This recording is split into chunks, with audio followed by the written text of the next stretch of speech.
Ba-da-ba-da-ba-ba. Welcome back to the studio. My name is Yaku. Behind the camera is Damaya, and what we do is we discuss the industry, I guess, and when we make something, we give our input on how we make it, and hopefully and evidently as we get through the comments, it is helping people.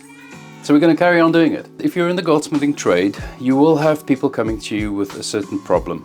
That might be arthritis related, and it might also be that just your hand itself has a much larger knuckle and a smaller finger size behind it. It requires individual attention. Not a single method will work for everybody. If somebody comes in and the ring has been sized to fit the knuckle, but the knuckle keeps growing, we tend to see people sizing it up and up and up and up, and they keep going bigger to cover the knuckle, but by the time it reaches the actual finger size behind the knuckle, it swings around because there's nothing really holding it onto the finger. It's just there to go over the knuckle, and then you've got this massive diameter on the other side of the finger. The very first solution that I would usually suggest to a customer is to just change the shape of your shank ever so slightly. If you're looking at a ring, they're typically speaking, perfectly round. However, your finger's not actually perfectly round. It's obviously more of a square cushion cut kind of thing going on if you're looking at your finger. Now I have a triplet over here that does just that. It's square, but it's rounded. What that does is it deals with the same diameter that typically goes over the finger, but you might have to sort of negotiate it over the knuckle, and once it's over the knuckle, it tends to seat a little bit better. It tends to hug the finger, and also sort of the little section at the bottom gives you a little bit more stability. That's the first thing I would do. We would give it back to the customer and say, go and have it for a week, see what you feel like, if it works for you, and if there's any more of this complaints that you're having, we can try the next step.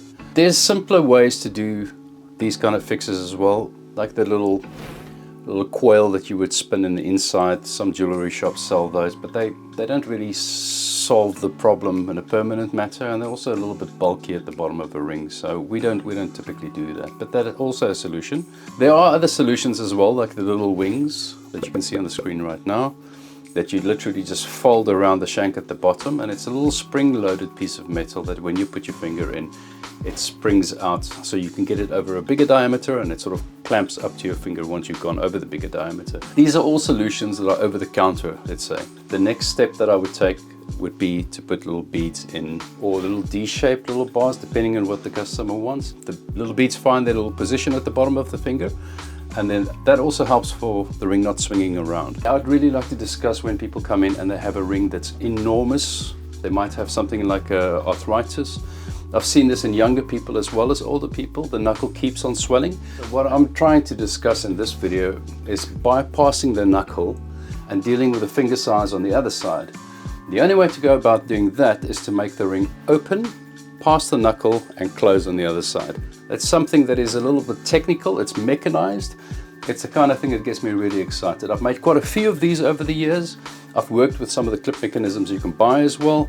Good quality, expensive, but at the same time doesn't apply to all the rings. So over the years I've developed a particular style. The mechanism can be added to a ring without having to replace an entire shank or to buy an expensive clipping ring. It's intermediate to advanced, but I'm not going to discourage you from trying.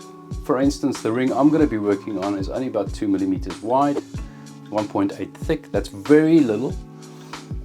If you wanted to try this mechanism, you're more than welcome to follow the step-by-steps.